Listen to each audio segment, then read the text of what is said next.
حضرت عبداللہ بن عمر بن عاص رضی اللہ تعالیٰ عنہ سے روایت ہے کہ نبی صلی اللہ علیہ وآلہ وسلم نے فرمایا، تمہاری اس وقت کیا حالت ہوگی جب تم نکمے لوگوں میں باقی رہ جاؤ گے۔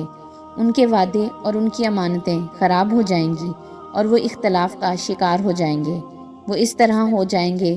آپ صلی اللہ علیہ وآلہ وسلم نے اپنے ایک ہاتھ کی انگلیاں دوسرے ہاتھ کی انگلیوں میں ڈالیں۔ انہوں نے عرض کیا، آپ مجھے کس چیز کا حکم فرماتے ہیں؟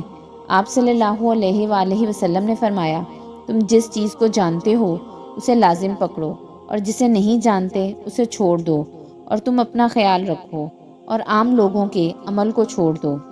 ایک دوسری روایت میں ہے، اپنے گھر میں رہو، اپنی زبان پر قابو رکھو، جو چیز پہچانتے ہو اسے پکڑو، جسے نہیں پہچانتے اسے چھوڑ دو، تم اپنی فکر کرو اور عام لوگوں کے معاملے کو ترک کر دو۔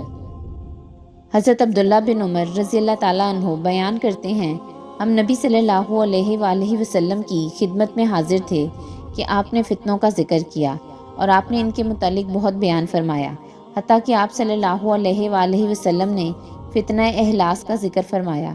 کسی نے عرض کیا، فتنہ اہلاس کیا چیز ہے؟ آپ صلی اللہ علیہ وآلہ وسلم نے فرمایا، وہ بھاگنا اور لوٹنا ہے۔ پھر فتنہ خوشحالی ہے، اس کا ابھرنا میرے اہل بیت کے ایک آدمی کے پاؤں کے نیچے سے ہوگا۔ وہ گمان کرے گا کہ وہ مجھ سے ہے، حالانکہ وہ مجھ میں سے نہیں۔ میرے دوست تو متقی لوگ ہی ہیں۔ پھر لوگ ایک ایسے شخص کی امامت اور حکمرانی پر راضی ہو جائیں گے جیسے سرین ایک پسلی پر ہو، یعنی نااہل شخص کو حکمران بنا لیں گے۔ پھر فتنہ دہیمہ اس امت کے ہر فرد پر اثر انداز ہوگا۔ جب کہا جائے گا کہ وہ ختم ہو گیا ہے تو وہ دراز ہو جائے گا۔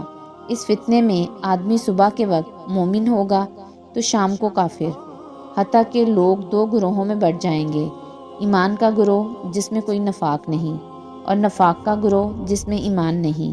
جب یہ صورت ہو تو پھر دجال کا انتظار کرو، آج ظاہر ہوا یا کل۔